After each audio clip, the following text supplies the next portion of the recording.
ZYH 754, 870 kHz, AM. Rádio Universitária, Goiânia. Emissora da UFG.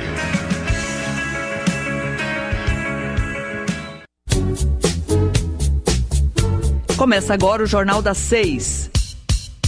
Independência e credibilidade desde 1980.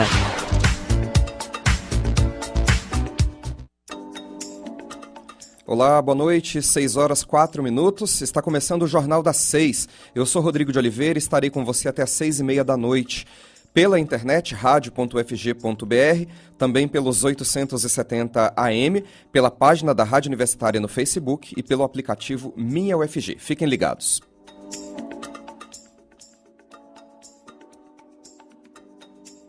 Já começou o eclipse mais longo do século. O fenômeno começou pouco depois das 5 da tarde e vai durar cerca de 4 horas. Nós estamos na linha com o professor de astronomia do IESA, Rafael Milone Santucci, que é responsável pela operação do telescópio do planetário da UFG. Boa noite, professor. Obrigado por falar com o Jornal das 6. Boa noite, Rodrigo. Boa noite a todo mundo que está acompanhando também a gente. Professor, por que esse eclipse de hoje tem sido chamado de Lua de Sangue? Bom, não só esse eclipse de hoje, mas como quase todos os eclipses da Lua ultimamente, né, os eclipses totais da Lua têm esse apelido, porque a gente vai ter a Lua passando pela sombra da Terra, mas a sombra não escurece completamente a Lua, né? E isso é causado, né, esse efeito de não escurecimento é culpa do nosso planeta, porque em volta da Terra tem uma atmosfera, e essa atmosfera desvia a luz do Sol, principalmente a luz vermelha, jogando ela na direção da Lua. Então a Lua fica com uma tonalidade muito avermelhada, né? E recebeu esse apelido recentemente de Lua de Sangue, mas não tem nada de catastrófico e nem sanguinário com ela acontecendo. E de quanto em quanto tempo acontece a Lua de Sangue? Então, não tem um padrão para isso, tá? A gente tem vários ciclos de eclipses. Esse eclipse que está acontecendo agora é de um ciclo de 18 em 18 anos aproximadamente. Tem ciclos que demoram 1000 anos, tem ciclos que demoram 130 anos, tá? Não existe uma regra geral para dizer se um eclipse vai demorar para acontecer daqui a um tanto tempo ou não. Mas é um fenômeno muito comum, porque a sombra que a Terra projeta no espaço, né, a luz vem do Sol, mas a Terra está no meio do caminho, essa sombra é muito grande, então é razoavelmente comum que quase todo ano a gente tenha pelo menos algum eclipse da Lua, né?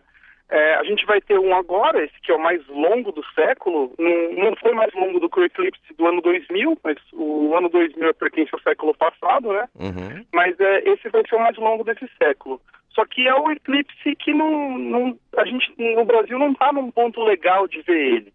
O pessoal do leste da África vai ver um eclipse do começo ao fim, show no alto do céu, assim. Uhum. Só que a gente aqui no Brasil vai pegar só o finalzinho dele, se conseguir observar ainda. Esse eclipse terá duração total de quase 4 horas, né? Pelas minhas pesquisas aqui na internet, serão 3 horas e 54 minutos de umbra e 1 hora e 42 minutos de fase total.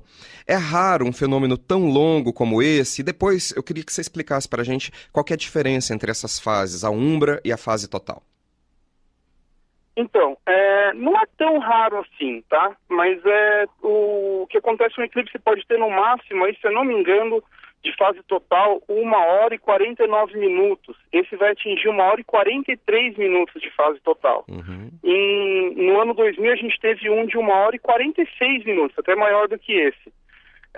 Mas é uma sorte, né? Uma coincidência muito grande que a Lua atravesse bem a região do centro da sombra. A sombra que a Terra projeta no espaço é muito grande, então é muito comum que a Lua atravesse diferentes regiões e nem sempre ela passa exatamente pelo meio da sombra. Quando ela passa pelo meio, ela percorre um caminho maior na sombra e o efeito do eclipse, né, a duração do eclipse fica maior também. Agora, o que acontece, né, o Sol é uma fonte extensa de luz, ele não é uma fonte pontual. Então essa sombra que a Terra projeta no espaço, ela tem uma parte mais escura, que a gente chama de umbra ou sombra mesmo, e uma parte que não é tão escura, que a gente chama de penumbra. Às vezes, nós estamos presenciando, por exemplo, um eclipse da Lua, mas é um eclipse penumbral, que a Lua estava passando por essa faixa de sombra não tão escura, né, na penumbra. e a gente mal nota que está acontecendo um eclipse. A luz da Lua diminui um pouco, o brilho, mas praticamente para a gente que olha daqui vê a mesma coisa, né?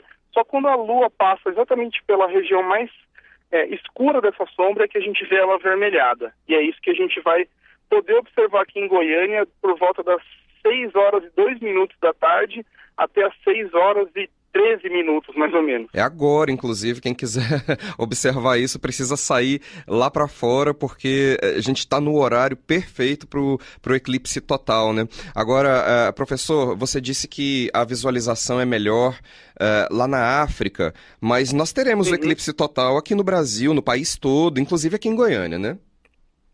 Isso, a gente não vai conseguir acompanhar ele por completo, né? Aqui em Goiânia, a Lua vai nascer no horizonte leste por volta das 6 horas e 2 minutos, e essa fase do eclipse total vai durar até 6 horas e 13 minutos. Então a gente vai ter 11 minutos para observar a Lua completamente vermelha, mas ela está muito próxima do horizonte leste, ela não vai atingir nem 5 graus de altura em relação ao horizonte leste. Então as pessoas que têm interesse de fazer isso agora, elas têm que ir atrás de uma localização que elas consigam ver um horizonte limpo, não pode ter casa, nem nada na frente, senão não vai conseguir observar. Em Goiânia, há lugares melhores para visualizar o fenômeno que você possa indicar? Olha, a princípio, se você conhece um amigo que mora num prédio muito alto, uma cobertura, aproveita e já fica na piscina observando o eclipse. E também alguns morros perto da cidade, né? Hoje eu conheci, né? Eu ouvi falar do Morro do Além, mas eu não sei dizer se os lugares são seguros ou não, porque eu também não sou daqui. Eu estou morando em Goiânia há cerca de 1 ano. Sim. Então eu não conheço todos os lugares. O Morro do Além é muito próximo ao campus Samambaia, da Universidade Federal de Goiás, e tem alguns bares com vista panorâmica da cidade. Nessa parte, é claro que é um pouco mais seguro, né? Se a pessoa escolher a visualização por um desses locais, por um desses comércios, né? Eu lembro bem que tem uma pizzaria, uma choperia também, e que obviamente são locais mais seguros. E o próprio campus Samambaia da UFG, até pela iluminação um pouco mais branda, talvez seja um local ideal para visualizar esse fenômeno, né?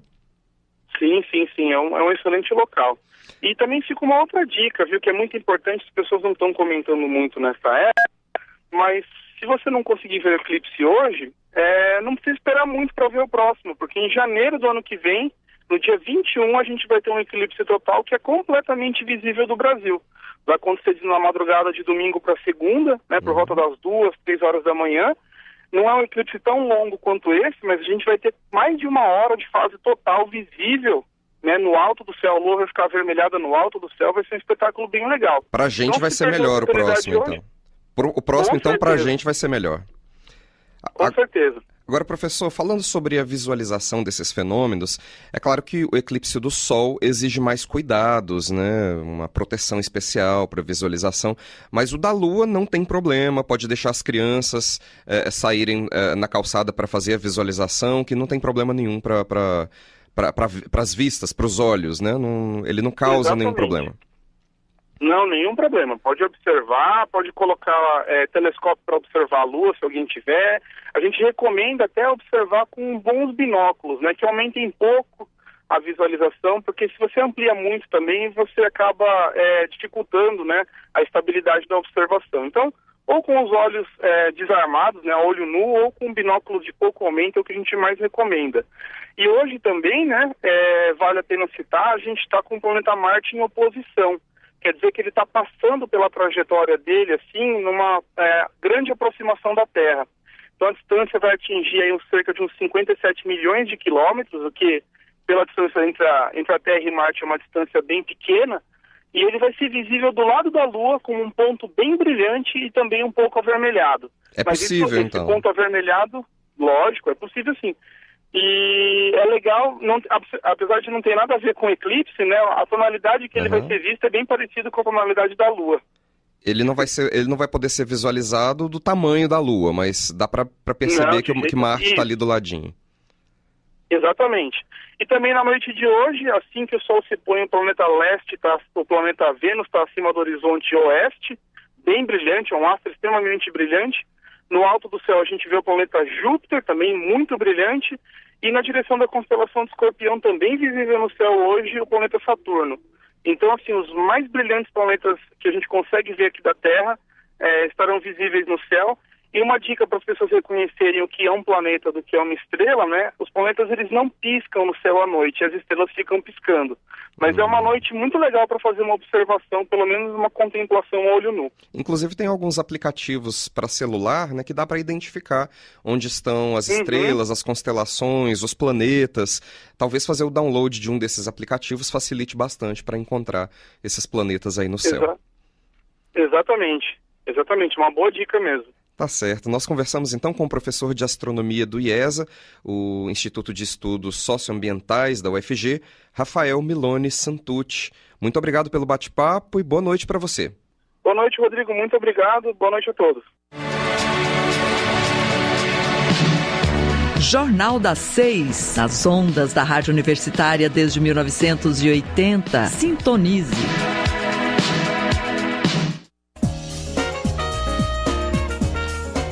6h15, conhecido principalmente pelos tremores, o mal de Parkinson tem sido cada vez mais diagnosticado e a tendência é de aumento de casos da doença, especialmente na população acima dos 65 anos.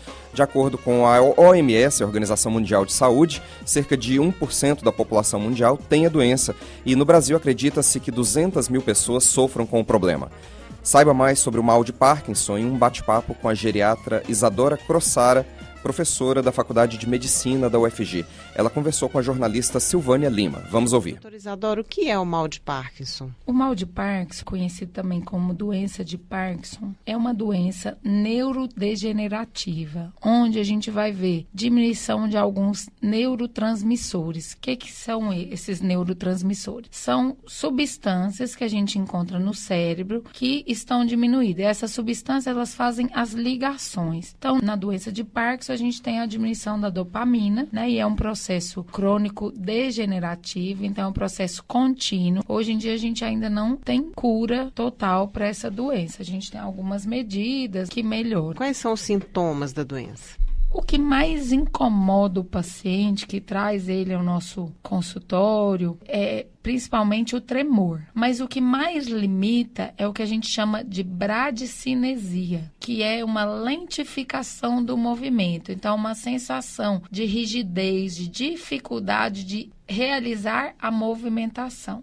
Então, esses são os principais. Hoje em dia, a gente sabe, tem alguns sintomas que antecedem a manifestação da doença propriamente dita. Então, assim, o paciente com doença de Parkinson, além da bradicinesia, né, da lentificação, do tremor, ele vai desenvolver alteração do sono, alteração da deglutição, a alteração do hábito intestinal, são todas relacionadas a esse papel da doença de Parkinson. Ela é facilmente diagnosticada? Não é muito fácil o diagnóstico. É preciso estar diante de um profissional capacitado. A gente tem alguns testes físicos que a gente faz. Hoje a gente também faz uso da tecnologia, então a gente já tem um exame que chama SPECT cerebral, que a gente pode fazer uso. Algumas vezes não é indicado para todos os pacientes e a gente precisa descartar outros diagnósticos diferenciais, mas é possível ser feito o diagnóstico e o ideal é que ele seja feito o mais precoce possível para que esse paciente tenha acesso ao tratamento. O que leva ao mal de Parkinson? Quais são as causas da doença? Então, é uma doença neurodegenerativa. Os neurônios e os neurotransmissores, eles vão estar diminuídos em áreas específicas do cérebro que vão dar como efeito dessa diminuição, dessa neurodegeneração, os sintomas, a rigidez e o tremor. Então, quer dizer, é um processo da própria pessoa. Da própria pessoa. E é possível evitar, é possível prevenir isso? A prevenção é como a gente faz para todas as doenças, né? Controle de hipertensão, não fazer automedicação, porque a gente tem a doença de Parkinson, mas a gente tem o parkinsonismo secundário, que ele pode ser, tem os sintomas parecidos com a doença de Parkinson, mas ela é secundária a outros insultos, que pode ser por derrame, né? Pelo AVC, pode ser por medicamento. Então, o que a gente precisa de fazer na prevenção é não fazer automedicação, hábitos saudáveis, um sono adequado, alimentação adequada, atividade física, exercício físico regular, controle da pressão, controle da diabetes, isso tudo interfere positivamente presente no cérebro e diminui as doenças neurodegenerativas. Essa doença está diretamente relacionada com o envelhecimento? Ela é mais prevalente com o envelhecimento, mas não é incomum a gente ter diagnóstico da doença de Parkinson antes dos 60 anos, que é a idade do envelhecimento. E como é que fica a mente do portador do mal de Parkinson? O transtorno de humor, né, a depressão, ele é um sinal, um sintoma indireto da doença de Parkinson. Então, é muito prevalente a depressão no portador de doença de Parkinson. E à medida que a doença evolui, muitos anos de doença podem predispor à demência da doença de Parkinson. Então, mais de 10 anos de doença pode ser que o paciente desenvolva a demência da doença de Parkinson. É possível prolongar esse período? Com de evitar certeza. chegar na parte aguda da doença? Com certeza. A parte final de doença, a parte de maior incapacidade, onde o paciente pode evoluir com disfagia, o que é isso? Dificuldade de deglutição,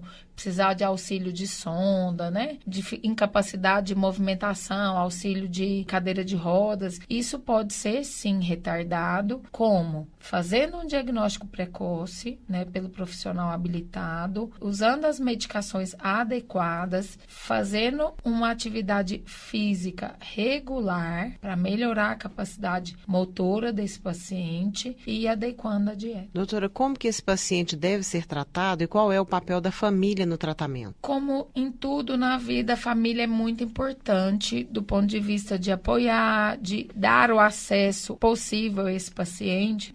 Não é uma doença muito tranquila, porque ela lida com humor, ela lida com movimento. Do ponto de vista psíquico, para o paciente, para a família, pode trazer muito desconforto, muita tristeza, né? Não é um diagnóstico que o paciente aceita com muita tranquilidade. Existe muita negação, então é preciso que a família entenda e apoie. E aí, uma vez feito o diagnóstico, eu costumo falar para os meus pacientes que o sucesso do tratamento depende do paciente e da família, da disciplina, de usar a medicação correta, no horário correto, de fazer a reabilitação necessária, então se é um exercício físico, se é uma fisioterapia direcionada, se ele tem indicação de fonoaudiólogo que ele precisa, se ele precisa de terapia ocupacional, que ele vá fazer, olhar com muito carinho a parte nutricional, com acompanhamento do nutricionista, olhar muito carinho a parte psicológica, né, de aceitação, de entender, porque a cabeça, né, vai conduzir todo o corpo, se ela não estiver muito equilibrada para todo o núcleo familiar, isso pode trazer muito transtorno para a vida daquela família. Então, eu acredito que a disciplina e o apoio familiar são fundamentais para o bom desempenho desse paciente diante de uma doença que a gente tem todo um contexto negativo no dia a dia. E quais são as últimas pesquisas sobre drogas, né, ou medicamentos mais bem-sucedidos no tratamento do mal de Parkinson? Como em tudo na medicina, os casos são muito individualizados. Alguma medicação pode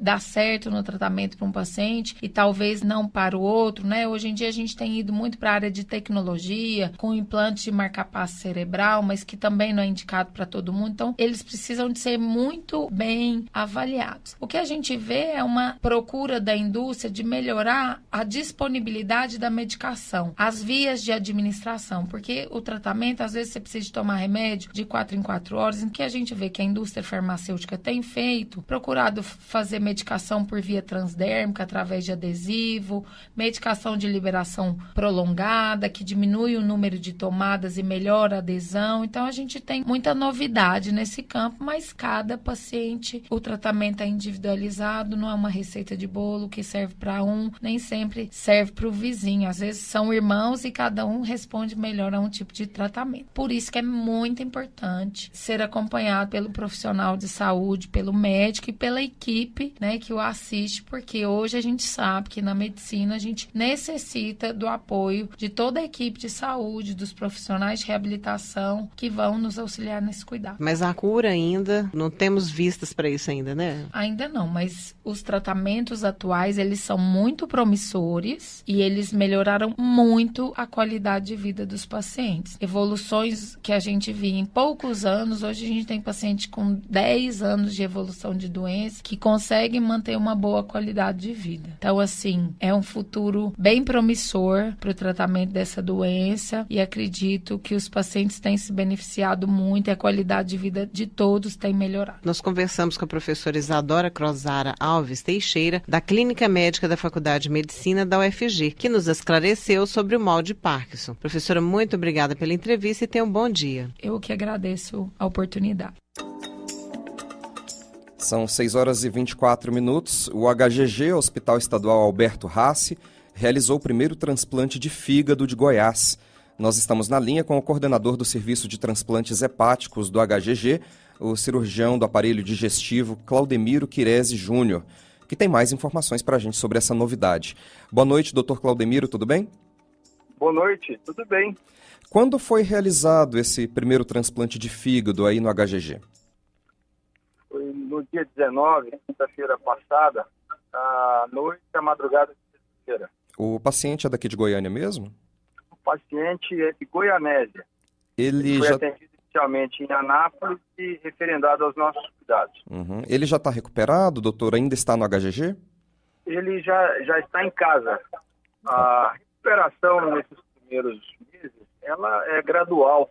O primeiro mês é um mês estratégico, e é uma operação de alta complexidade, ela conta com anastomoses vasculares, que são delicadas, de forma que ele está próximo do hospital, ele não está em Goianésia, e vai ficar sobre monitorização da imunossupressão e das suas condições clínicas, mas ele passa muito bem. É muito rápido, inclusive, né? A cirurgia foi feita no dia 19, hoje é dia 27, ele já está em casa já. Esse procedimento é feito pelo SUS, doutor?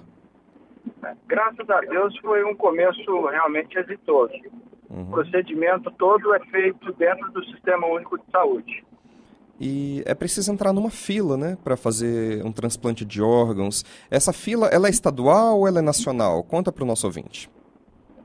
Existe uma lista de espera estadual. Cada estado conta com um gestor e esse gestor, ele zela pela ordem na lista. A ordem da prioridade para um fígado doado nos estados, ela vai ao encontro da gravidade do paciente, de forma que pacientes mais graves têm maior chance de receber um fígado doado. Naturalmente, o que possibilita que isso aconteça é a doação de órgãos.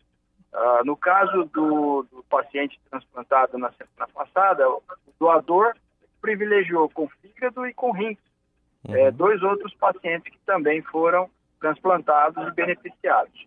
Então, essa central estadual de transplantes, ela organiza, ela gerencia essa lista e ela está em contato com o Sistema Nacional de Transplantes, que é quem supervisiona e coordena no âmbito nacional. Um fígado que é doado aqui em Goiás, ele vai para um paciente de Goiás ou são feitos exames para saber se há compatibilidade e esse órgão pode acabar com um paciente de outro estado, por exemplo? Excelente pergunta. A doação de fígado, ela leva em consideração o tamanho da pessoa, então doador e receptor tem que ter tamanho, tipo sanguíneo e peso aproximados, né? O tipo sanguíneo tem que ser idêntico. E quando acontece a doação, as listas do país todo são interligadas. E o Sistema Nacional de Transplantes enxerga todas as pessoas que precisam de um fígado. Se alguém tem uma prioridade, situação de gravidade extrema, ele tem a prioridade sobre o órgão doado. Então, por se tratar de um país de dimensões continentais, eles agruparam em regiões, em macro-regiões, de forma que se um fígado for doado aqui, se existir uma pessoa em Brasília com uma necessidade muito grande, esse fígado, por lei, vai para o receptor de Brasília.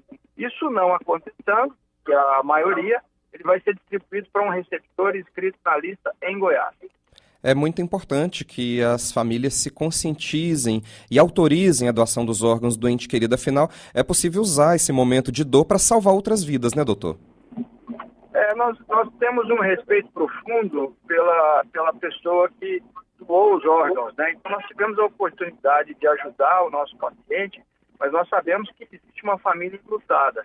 E a decisão, ela acaba sendo tomada numa hora muito ruim, de forma que as pessoas simpatizantes com a doação de órgãos, elas devem manifestar isso em vida. A gente percebe que quando o paciente é simpático à causa, ele acredita que pode ajudar, a família costuma respeitar essa opinião numa eventual morte inesperada. Só para a gente encerrar nosso bate-papo, falando um pouco sobre essa novidade do HGG, né, essa possibilidade de fazer transplante de fígado aí no hospital. O hospital tem estrutura para fazer quantas cirurgias dessa por mês? A Secretaria Estadual de Transplantes, ela autoriza um transplante ao mês. Uhum. E, naturalmente, o hospital está ainda recebendo equipamentos que foram adquiridos, estão sendo entregues. A gente acredita que à medida em que o programa prosperar, essa meta deve ser revista. E há muitos pacientes aguardando um transplante de fígado aqui em Goiás? Existe ainda, por nossa parte, uma curiosidade a respeito do número real de pessoas, porque uma vez que esse paciente foi o primeiro inscrito aqui, e o ambulatório tem as suas atividades iniciadas agora no mês de agosto, daqui a alguns meses nós vamos ter uma ideia talvez mais concreta de quantas pessoas vão aguardar um fígado aqui. Perfeito, essa foi a participação do cirurgião do aparelho digestivo Claudemiro Quirese Júnior, coordenador do Serviço de Transplantes Hepáticos do HGG. Muito obrigado por falar com o Jornal das 6 e bom trabalho para vocês aí no hospital. Muito obrigado pela gentileza da conversa. Tenha uma boa noite. Boa noite, 6h30. Com esse bate-papo a gente encerra o Jornal das 6 desta sexta-feira, 27 de julho de 2018. Agradecemos ao Tiago Damaso pelos trabalhos técnicos e também ao Murilo Cavalcante, Desejamos a todos uma boa noite, muito obrigado pela audiência. O Jornal das 6 fica por aqui. Nós temos um encontro marcado de segunda a sexta, a partir das 6 horas da noite. Muito obrigada pela audiência.